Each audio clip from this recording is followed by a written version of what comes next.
Imagine, अगर कल ही कोई बड़ा सिक्योरिटी थ्रेट आ जाए तो इंडिया कितनी जल्दी जवाब दे सकता है? यही सवाल बदलने वाला है इंडिया की डिफेंस स्ट्रैटेजी। इस वीडियो में हम बात करेंगे इंडिया के ताजा इमरजेंसी डिफेंस प्रोक्योरमेंट, क्यों इसे गेम चेंजर कहा जा रहा है और कैसे नया 10 year defence framework agreement Indo Pacific की सिक्योरिटी को पूरी तरह रीशेप कर रहा है। इसी अर्जेंसी में इंडिया ने यूनाइटेड स्टेट्स ऑफ अमेरिका से लगभग $93 मिलियन का इमरजेंसी डिफेंस परचेस क्लियर किया है। जैवलिन एंटी टैंक मिसाइल्स और एक्सकैलिबर प्रिसिशन आर्टिलरी शेल्स जैसी बैटल प्रूवन वेपन्स जो ऑपरेशन सिंदूर में गेम चेंजर साबित हुए थे। इमरजेंसी प्रोक्योरमेंट का मतलब no delays, no long process, बस 3-6 महीनों में डायरेक्ट डिलीवरी, ताकि हमारी फोर्सेस की कॉम्बैट रेडीनेस हमेशा शार्प रहे। ये डील सिर्फ वेपन्स की नहीं, ये इंडिया डिफेंस पार्टनरशिप की भी बड़ी लीप है।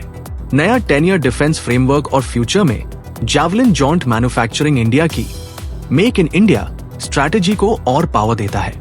जरा इमेजिन कीजिए, दुश्मन की आर्मोर्ड कन्वॉय आगे बढ़ रही हो और एक ही प्रिसिशन स्ट्राइक पूरा बैटलफील्ड का बैलेंस बदल दे। इसी हाई इम्पैक्ट कैपेबिलिटी को मजबूत करने के लिए इंडिया ने करीब $93 मिलियन का बड़ा डिफेंस पैकेज यूनाइटेड स्टेट्स से हासिल किया है, जिसमें शामिल हैं 100 जैवलिन एंटी टैंक मिसाइल्स और 216 Excalibur precision guided artillery shells, साथ ही पूरा टेक्निकल सपोर्ट और मेंटेनेंस किट। जैवलिन, जो दुनिया की सबसे भरोसेमंद fire and forget anti armour systems में गिनी जाती है, इंडियन सोल्जर्स को टैंक्स, बंकर्स और फोर्टिफाइड पोजीशंस पर अनमैच टारगेटिंग पावर देती है। खास बात यह है कि इंडिया और यूनाइटेड स्टेट्स की कंपनियां रेथियन और लॉकहीड मार्टिन मिलकर भविष्य में इन मिसाइल्स की जॉइंट मैन्युफैक्चरिंग पर भी काम कर सकती है, जिससे इंडिया की डिफेंस प्रोडक्शन कैपेसिटी को बड़ा बूस्ट मिलेगा। वही एक्सकैलिबर शेल्स, जो जीपीएस गाइडेड अल्ट्रा प्रिसिशन के लिए मशहूर है, अब M777 केनाइन वज्रा और धनुष आर्टिलरी की रेंज और एक्यूरेसी को नेक्स्ट लेवल पर ले जाएंगी। ऐसे स्ट्राइक्स जो दूर से भी सर्जिकल एक्यूरेसी के साथ टारगेट न्यूट्रलाइज कर दे। अब जैवलिन मिसाइल की खासियतें देखते हैं। ये एक modern man portable fire and forget anti tank guided missile है, जिसे यूनाइटेड स्टेट्स ने एडवांस्ड आर्मोर्ड टारगेट्स के लिए डिजाइन किया है। सिस्टम में एक कमांड लॉन्च यूनिट होता है और एक मिसाइल ट्यूब, जिसका वेट करीब 22 किलो से थोड़ा ज्यादा है। इसमें 8 किलो से ज्यादा का टैंडम हीट वॉरहेड होता है, जो एक्सप्लोसिव रिएक्टिव आर्मोर को भी आसानी से ब्रीच कर सकता है। सॉफ्ट लॉन्च डिजाइन की वजह से इसे बंकर्स या बिल्डिंग्स जैसे कन्फाइंड स्पेसेस से भी सेफली फायर किया जा सकता है। रेंज लगभग 2.5 किलोमीटर तक इफेक्टिव है और नए वेरिएंट्स 4 किलोमीटर के पास तक पहुंचते हैं। इसका इंफ्रारेड सीकर टारगेट को लॉक कर लेता है और फिर मिसाइल खुद नेविगेट करती है, यानी लॉन्च के बाद सोल्जर को पीछे देखने की जरूरत नहीं। इसमें 2 अटैक मोड्स हैं, टॉप अटैक, जो टैंक्स की सबसे कमजोर रूफ को हिट करता है, और डायरेक्ट अटैक, जो बंकर्स या लो फ्लाइंग हेलीकॉप्टर्स पर यूज होता है। जैवलिन की ताकत यूक्रेन रशिया वॉर में साफ दिखी, जहां इसने बड़ी संख्या में आर्मोर्ड व्हीकल्स को न्यूट्रलाइज किया। इसी प्रूवन परफॉर्मेंस की वजह से इंडिया भी इसे लंबे समय से चाह रहा था और अब इमरजेंसी पावर्स के तहत इन मिसाइल्स की डिलीवरी शुरू हो चुकी है। इंडिया और यूनाइटेड स्टेट्स साथ मिलकर इनकी जॉइंट मैन्युफैक्चरिंग पर भी काम कर रहे हैं, जिससे मेक इन इंडिया और सेल्फ रिलायंस दोनों को बूस्ट मिलेगा। जैवलिन के आने से इंडियन इन्फेंट्री को आर्मोर्ड थ्रेट्स के खिलाफ एक बहुत पावरफुल, हाई प्रिसिशन और सर्वाइवेबिलिटी फोकस्ड कैपेबिलिटी मिलती है। एग्जैक्टली वही एज जो मॉडर्न बैटलफील्ड मांगता है। अब आर्टिलरी साइड की कैपेबिलिटी देखते हैं, जहां एक्सकैलिबर शेल्स इंडिया को एक बिल्कुल अलग स्तर की प्रिसिशन देती है। ये एक 155 मिलीमीटर प्रिसिशन गाइडेड प्रोजेक्टाइल है, जिसे रेथियन मिसाइल्स एंड डिफेंस और BAE सिस्टम्स बॉफर्स ने मिलकर बनाया है। एक्सकैलिबर का वेट करीब 48 किलो होता है और इसकी एक्यूरेसी इतनी हाई है कि इसका सर्कुलर एरर प्रोबेबल सिर्फ 4 से 5 मीटर रहता है, जबकि ट्रेडिशनल शेल्स कभी टारगेट से 150 मीटर तक भटक जाते हैं। रेंज भी इम्प्रेसिव है। प्लेटफॉर्म के हिसाब से ये 40 से 57 किलोमीटर तक स्ट्राइक कर सकती है और एक्सटेंडेड टेस्ट्स में ये क्षमता 70 किलोमीटर तक पहुंच चुकी है। इसका high explosive warhead pin point blast देता है, जिससे कोलैटरल डैमेज काफी कम हो जाता है। जीपीएस और इनर्शियल गाइडेंस मिलकर इसे प्रोग्राम ट्रेजेक्टरी पर चलते हुए एग्जैक्ट पॉइंट पर हिट करने में मदद करते हैं और अपग्रेडेड वर्जन्स जीपीएस जैमिंग के बावजूद भी टारगेट तक पहुंच जाते हैं। ये शेल्स M777 और K9 वज्रा जैसे सभी मेजर इंडियन आर्टिलरी सिस्टम्स के साथ कंपैटिबल है। ऑपरेशनली इसका सबसे बड़ा फायदा वही है, कम राउंड्स, ज्यादा इम्पैक्ट। ऑपरेशन सिंदूर में एक्सकैलिबर ने फोर्टिफाइड टेरर कैंप्स और एनिमी पोजीशंस को सर्जिकल एक्यूरेसी के साथ न्यूट्रलाइज किया था। इंडिया ने जैवलिन और एक्सकैलिबर की जो इमरजेंसी खरीद की है, उसकी सबसे बड़ी वजह थी हाल की ऑपरेशंस में इन हाई प्रिसिशन वेपन्स का भारी इस्तेमाल और फिर स्टॉक का तेजी से कम हो जाना। खासतौर पर ऑपरेशन सिंदूर के दौरान इन सिस्टम्स ने इतना प्रभावी काम किया कि तुरंत रिप्लेनिशमेंट की जरूरत महसूस हुई। इसी कारण आर्मी ने इमरजेंसी प्रोक्योरमेंट राउट का इस्तेमाल किया, जिससे बिना लंबी प्रक्रिया के अर्जेंट इक्विपमेंट जल्दी पहुंच सके। इस डील में 100 जैवलिन मिसाइल्स और 216 एक्सकैलिबर शेल शामिल है। कुल कीमत लगभग $93 मिलियन। दोनों वेपन्स अलग अलग रोल्स में क्रिटिकल है। जैवलिन इन्फेंट्री को एक fire and forget anti tank capability देती है, जो आर्मोर्ड थ्रेट्स के खिलाफ आज के मुकाबले में बेहद जरूरी है। वहीं एक्सकैलिबर आर्टिलरी को long range, pin point accuracy देती है, ऐसे टारगेट्स के लिए परफेक्ट जहां कोलैटरल डैमेज कम रखना हो लेकिन इफेक्ट मैक्सिमम चाहिए। इमरजेंसी खरीद सिर्फ तुरंत जरूरतें पूरी करने के लिए नहीं है, ये इंडिया की ब्रॉडर स्ट्रैटेजी के साथ भी फिट बैठती है। लंबे समय में जॉइंट प्रोडक्शन और इंडिजिनस मैन्युफैक्चरिंग की दिशा में काम जारी है, लेकिन जब बॉर्डर्स पर सिचुएशन वॉलेटाइल हो तो फोर्सेस का फुली स्टॉक्ड और कॉम्बैट रेडी रहना सबसे जरूरी होता है। यही रीजन है कि ये प्रोक्योरमेंट इंडिया की ऑपरेशनल प्रिपेयर्डनेस को अभी के लिए भी मजबूत करता है और फ्यूचर थ्रेट्स के लिए भी एक सॉलिड बफर तैयार करता है। इंडिया की यह इमरजेंसी प्रोक्योरमेंट सिर्फ मिलिट्री जरूरतों से जुड़ी नहीं है, इसका एक बड़ा जियोपॉलिटिकल एंगल भी है।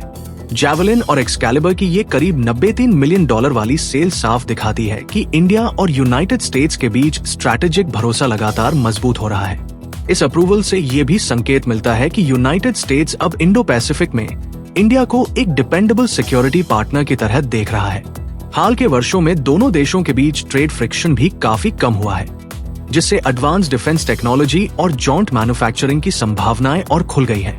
स्ट्रैटेजिकली ये एक्विजिशन इंडियन फोर्सेज को कटिंग एज अमेरिकन टेक के साथ ऑपरेट करने में मदद करती है, जिससे इंटरऑपरेबिलिटी और इंटीग्रेटेड डिफेंस प्लानिंग दोनों बेहतर होते हैं। साथ ही ये इंडिया के उस लार्जर गोल को भी सपोर्ट करती है, जिसमें वह मल्टी सोर्स डिपेंडेंसी कम करके को प्रोडक्शन और मेक इन इंडिया को आगे बढ़ाना चाहता है। यूनाइटेड स्टेट्स की डिफेंस सिक्योरिटी कोऑपरेशन एजेंसी ने भी साफ कहा है कि ये सेल इंडिया की क्षमता को करंट और फ्यूचर थ्रेट्स दोनों के खिलाफ मजबूत करेगी और रीजन में पावर बैलेंस को स्टेबल रखने में मदद करेगी। कुल मिलाकर ये खरीद सिर्फ वेपन रिप्लेनिशमेंट नहीं है, ये India United states defence partnership में बढ़ते ट्रस्ट, लॉन्ग टर्म कोलैबोरेशन और शेयर्ड रीजनल सिक्योरिटी विजन का एक मजबूत संकेत है। इंडिया की यह इमरजेंसी खरीद अब स्ट्रैटेजिक और सिक्योरिटी लेवल पर भी बड़े बदलाव दिखा रही है। जैवलिन और एक्सकैलिबर जैसे एडवांस सिस्टम्स को इतनी तेजी से शामिल करना इंडिया की डिटेरेंस पोस्चर को और भी मजबूत बनाता है। इससे ये संदेश जाता है कि ऑफेंसिव कैपेबिलिटी ही नहीं, बल्कि रैपिड रिस्पांस रेडीनेस भी पूरी तरह जगह पर है, खासकर उन बॉर्डर सेक्टर्स में जहां पिछले वर्षों में कैपेबिलिटी गैप्स सामने आए थे। ये डील उसी ब्रॉडर अलाइनमेंट के साथ जुड़ी है जो इंडिया और यूनाइटेड स्टेट्स ने अपने नए 10 साल के डिफेंस फ्रेमवर्क में तय किया है, जहां लैंड, एयर, सी, स्पेस और साइबर स्पेस तक हर डोमेन में कोऑपरेशन को इंस्टीट्यूशनलाइज किया जा रहा है। ये इंडिया की उस भूमिका को ठोस बनाता है जिसमें वह इंडो पैसिफिक में एक स्टैबिलाइजिंग नेट सिक्योरिटी प्रोवाइडर की तरह उभर रहा है। इस इमरजेंसी प्रोक्योरमेंट का एक दूसरा पहलू भी है, इंडिया का वो कमिटमेंट जिसमें वो अपनी फोर्सेस को टेक्नोलॉजिकली मॉडर्न, डाइवर्स सोर्स्ड और सप्लाई चेन रिसिलिएंट बनाना चाहता है। क्रिटिकल म्यूनिशंस के मामले में अब केवल 1 या 2 सप्लायर्स पर निर्भर रहना व्यावहारिक नहीं, और ये स्टेप उसी डाइवर्सिफिकेशन को सपोर्ट करता है। आगे चलकर जैवलिन जैसी सिस्टम्स की जॉइंट मैन्युफैक्चरिंग का रास्ता भी खुल रहा है, जो मेक इन इंडिया और लॉन्ग टर्म स्ट्रैटेजिक ऑटोनॉमी दोनों को आगे बढ़ाता है। इमीडिएट रेडीनेस और फ्यूचर सेल्फ रिलायंस का ये कॉम्बिनेशन डिफेंस प्लानिंग को कहीं ज्यादा बैलेंस्ड और फ्यूचर प्रूफ बनाता है। अब इस इमरजेंसी खरीद का असर सिर्फ इंडिया तक सीमित नहीं है, इसने पाकिस्तान में भी काफी सिक्योरिटी कंसर्न्स पैदा किए हैं। जैवलिन की एंटी आर्मोर कैपेबिलिटी और एक्सकैलिबर की लॉन्ग रेंज प्रिसिशन पाकिस्तान की मिलिट्री प्लानिंग को सीधे प्रभावित करती है, क्योंकि दोनों सिस्टम्स एक्चुअल बैटलफील्ड में प्रूवन और हाई इम्पैक्ट माने जाते हैं। पाकिस्तान की नजर में ये इंडिया की टैक्टिकल एज को और मजबूत करता है, खासकर उन सेंसिटिव बॉर्डर सेक्टर्स में जहां पहले भी तनाव रहा है। इसी वजह से पाकिस्तान को लगता है कि इंडिया अब तेज हाई एक्यूरेसी ऑपरेशंस एग्जीक्यूट करने में ज्यादा कॉन्फिडेंट हो सकता है, जिससे सीज फायर जोन्स में अस्थिरता बढ़ने की संभावना को लेकर चिंता जताई जा रही है। इसके चलते पाकिस्तान की डिफेंस एस्टैब्लिशमेंट अपने प्रोक्योरमेंट और डिप्लॉयमेंट पैटर्न्स को दोबारा रिव्यू करने पर मजबूर हो सकती है। रीजन वाइड इम्पैक्ट भी साफ है।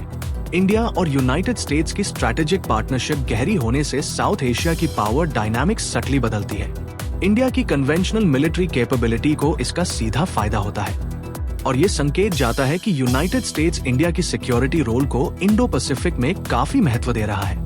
हालांकि दोनों देशों का दावा है कि ये डील रीजनल बैलेंस को डिसरप्ट नहीं करेगी, लेकिन प्रैक्टिकली देखा जाए तो पाकिस्तान में चिंता बढ़ना स्वाभाविक है और चीन भी अपनी नॉर्दर्न थिएटर प्लानिंग में इन परिवर्तनों को फैक्टर करेगा।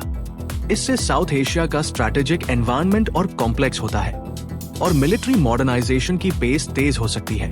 ये एडवांस्ड वेपन्स एक तरफ डटरेंस को मजबूत बनाते हैं, लेकिन दूसरी तरफ आर्म्स कंपटीशन को भी बढ़ावा दे सकते हैं, जिससे मिसकैलकुलेशन का खतरा बढ़ जाता है, खासकर बॉर्डर फ्लैश पॉइंट्स में। फिर भी प्रिसिशन सिस्टम्स का फायदा ये है कि अगर इन्हें कंट्रोल्ड और प्रेडिक्टेबल रूल्स ऑफ एंगेजमेंट के तहत इस्तेमाल किया जाए तो सिविलियन हार्म कम होने की संभावना रहती है। कुल मिलाकर ये स्थिति बताती है कि मॉडर्न कैपेबिलिटीज के साथ साथ डिप्लोमेसी, कम्युनिकेशन चैनल्स और कॉन्फिडेंस बिल्डिंग मेजर्स पहले से कहीं ज्यादा जरूरी हो गए हैं ताकि किसी भी अनइंटेंडेड एस्केलेशन को रोका जा सके। इंडिया और यूनाइटेड स्टेट्स के बीच जो स्ट्रैटेजिक पार्टनरशिप पिछले कुछ वर्षों में बनी है, वो अब डिफेंस सेक्टर में और ज्यादा विजिबल हो रही है। हाल की इमरजेंसी डील, करीब $93 मिलियन की जैवलिन और एक्सकैलिबर खरीद, सिर्फ इमीडिएट जरूरतें नहीं पूरी करती, बल्कि ये दिखाती है कि दोनों देशों के डिफेंस टाइज कितने मजबूत हो चुके हैं। यूनाइटेड स्टेट्स का स्टेट डिपार्टमेंट भी साफ कह चुका है कि ये सेल्स उन पार्टनर्स को एम्पावर करने की उनकी ब्रॉडर पॉलिसी का हिस्सा है, जो इंडो पैसिफिक और साउथ एशिया में स्टेबिलिटी बनाए रखने में महत्वपूर्ण भूमिका निभाते हैं। साथ ही दोनों देशों के बीच लॉन्ग टर्म कोलैबोरेशन का सबसे बड़ा पिलर है जॉइंट मैन्युफैक्चरिंग और टेक्नोलॉजी ट्रांसफर। 2025 में साइन हुए 10 साल के डिफेंस फ्रेमवर्क में साफ कमिटमेंट है कि इंडिया और यूनाइटेड स्टेट्स मिलकर एडवांस सिस्टम्स की को प्रोडक्शन को बढ़ाएंगे। इसमें जैवलिन जैसे मिसाइल्स भी शामिल हैं और कई emerging technologies, autonomous platforms, missile defence solutions और अंडरसी वॉरफेयर टेक पर साझा काम चल रहा है। मेक इन इंडिया को पुश करने के लिए प्राइवेट सेक्टर पार्टनरशिप्स और जॉइंट वेंचर्स एक सेंट्रल रोल निभा रहे हैं। इसके साथ इमरजेंसी प्रोक्योरमेंट प्रोविजंस भी बहुत महत्वपूर्ण बन गए हैं। यही मैकेनिज्म इंडिया को ये फ्लेक्सिबिलिटी देता है कि अर्जेंट ऑपरेशनल जरूरतों के समय लंबी एक्विजिशन प्रोसेस को बाईपास करके क्रिटिकल सिस्टम्स जल्द प्राप्त किए जा सके। जैवलिन और एक्सकैलिबर की डिलीवरी इसका ताजा एग्जाम्पल है। इमीडिएट रेडीनेस और लॉन्ग टर्म इंडस्ट्रियल ग्रोथ दोनों को पैरेलल सस्टेन करना इसी मॉडल की खासियत है। अब आगे की बात करें तो इंडिया का फोकस सिर्फ आज की रेडीनेस पर नहीं है, आने वाले वर्षों में मिलिट्री को पूरी तरह फ्यूचर रेडी बनाने पर है। इसी के लिए इंडिया ने 15 साल यानी 2025 से 2040 तक की एक एम्बिशियस मॉडर्नाइजेशन रोड मैप शुरू की है। इसमें next generation battle tanks, hypersonic missiles, stealth drones, AI enabled weapons और प्रिसिशन सिस्टम्स जैसे जैवलिन और एक्सकैलिबर भी कोर हिस्सा बन रहे हैं। आर्मी अपनी रिकॉग्नाइजेंस और कॉम्बैट ड्रोन फ्लीट को काफी बढ़ाने वाली है। साथ ही रोबोटिक काउंटर आईडी प्लेटफॉर्म्स और हाई एनर्जी लेजर वेपन्स भी इंडक्शन में शामिल है, यानी मल्टी डोमेन वॉरफेयर की तरफ एक पूरा शिफ्ट। रोड मैप में हजारों एडवांस्ड प्लेटफॉर्म्स और लाखों प्रिसिशन राउंड्स के इंडक्शन का टारगेट रखा गया है, जिसमें 50,000 टैंक माउंटेड ATGMs और 700 रोबोटिक काउंटर आईडी डिवाइसेस शामिल है। इंडिया का सिक्योरिटी एनवायरनमेंट जितना कॉम्प्लेक्स हो रहा है, माउंटेन बॉर्डर्स पर कन्वेंशनल थ्रेट से लेकर पाकिस्तान फ्रंट पर एसिमेट्रिक चैलेंजेस तक, उसी के हिसाब से ये मॉडर्नाइजेशन हर टेरेन और हर कॉन्फ्लिक्ट टाइप के लिए टेलर है। Space based surveillance, electronic warfare systems, autonomous strike platforms, ये सब हाई इंटेंसिटी और हाइब्रिड वॉरफेयर सिनारियोस के लिए कैपेबिलिटी गैप्स को फिल करते हैं। इमरजेंसी प्रोक्योरमेंट पावर्स भी इस लार्जर विजन का हिस्सा है। शॉर्ट टर्म में अर्जेंट कैपेबिलिटी गैप्स भरना और लॉन्ग टर्म में इंडिजिनस टेक्नोलॉजी को ग्रो करना।